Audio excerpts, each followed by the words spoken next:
Hello guys, ഞാനിപ്പോൾ ഇതാ evening shift കഴിഞ്ഞ് വീട്ടിലെത്തിയിട്ടുള്ളൂ. വന്നപ്പോൾ തന്നെ ഹസ്ബൻഡ് മോള് എന്തോ ഒരു കള്ളലക്ഷണം പോലെ എനിക്ക് ഫീൽ ചെയ്തു. പൊതുവെ അവള് എഴുന്നേറ്റ് ഇരിക്കാറില്ല, അവൾ ഉറങ്ങാറ് പതിവ്. ആള് വരാറുണ്ട് ഞാൻ ഈവനിങ് ഡ്യൂട്ടി കഴിഞ്ഞ് എത്തുമ്പോൾ. അപ്പം ഞാൻ വിചാരിച്ചു എന്തോ സംതിങ് റോങ്. എന്നിട്ട് പെട്ടെന്ന് തന്നെ ഒലിവി പറഞ്ഞു, മമ്മി സർപ്രൈസ് എന്ന് പറഞ്ഞിട്ട് എനിക്ക് ഒരു ഗിഫ്റ്റ് അങ്ങ് കാണിച്ചു തന്നു. ഞാൻ ശരിക്കും സർപ്രൈസ്ഡായി. ഇന്ന് വാലന്റൈൻസ് ഡേ ആയിട്ട് എൻ്റെ ഹസ്ബൻഡ് എനിക്ക് തന്ന ഗിഫ്റ്റുകളാണ്. ഞാൻ നിങ്ങൾക്ക് കാണിച്ചു തരാം കേട്ടോ എന്തൊക്കെയാണെന്ന്. I am very overwhelmed. So ഇതാണ് എൻ്റെ ഗിഫ്റ്റ് പാക്കേജ് ഫ്രണ്ട്സ്. ഇത് തന്നെ എനിക്ക് നല്ല ഇഷ്ടമായി. ആ പാക്കേജ് തന്നെ നോക്കിക്കാൻ നല്ല വാലന്റൈൻ തീം. എൻ്റെ ഹസ്ബൻഡ് ഇങ്ങനെയൊക്കെ ചൂസ് ചെയ്യുന്ന ഒരാളാണോ എന്ന് ചോദിച്ചാൽ ഞാൻ ശരിക്കും സർപ്രൈസ്ഡ് ആയി. ആൾ എൻ്റെ ടേസ്റ്റിനനുസരിച്ചിട്ടാണ് എടുത്തതൊക്കെ. ഫസ്റ്റിന് അതൊരു ഗ്രീറ്റിംഗ് കാർഡാണ്. എനിക്കിതിലെ റൈറ്റിങ്സ് ഒക്കെ നല്ല ഇഷ്ടമായി. നല്ലൊരു ഗ്രീറ്റിംഗ് കാർഡ്. പിന്നെ എൻ്റെ മോസ്റ്റ് ഫേവറേറ്റ് എന്ന് പറയുന്നത് ഇതായിരുന്നു. ഇതെനിക്ക് ഭയങ്കര ഇഷ്ടപ്പെട്ടു.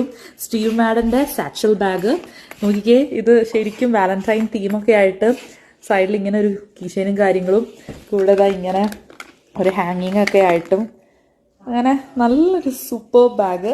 ഞാൻ ഭയങ്കര ഇഷ്ടപ്പെട്ടു. എനിക്ക് അത് ഒറ്റ പീസുള്ളൂന്ന് ആൾ പറഞ്ഞത് എല്ലാം പോയായിരുന്നു. വാലന്റൈൻസ് ഡേ ആയപ്പോൾ ആൾക്കാരൊക്കെ അത് ചൂസ് ചെയ്തിട്ടുണ്ടാവും. അപ്പോൾ അങ്ങനെ അത്.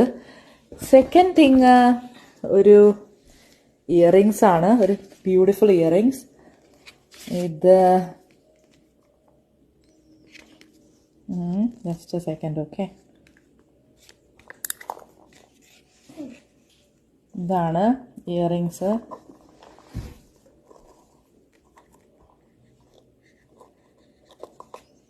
ഇതാ നൈസ് ഇയറിങ്സ് അല്ലേ. എനിക്ക് അതും ഇഷ്ടപ്പെട്ടു. നല്ലൊരു ഇയറിങ്സ് ക്യൂബിക് സിർക്കോണിയുടെ. സോ അതും അങ്ങനെ. പിന്നെ കുറച്ച് ചോക്ലേറ്റ്സ് ഒക്കെയാണ്. അത് ഓൾറെഡി എൻ്റെ മോള് കഴിച്ചു കുറച്ച്.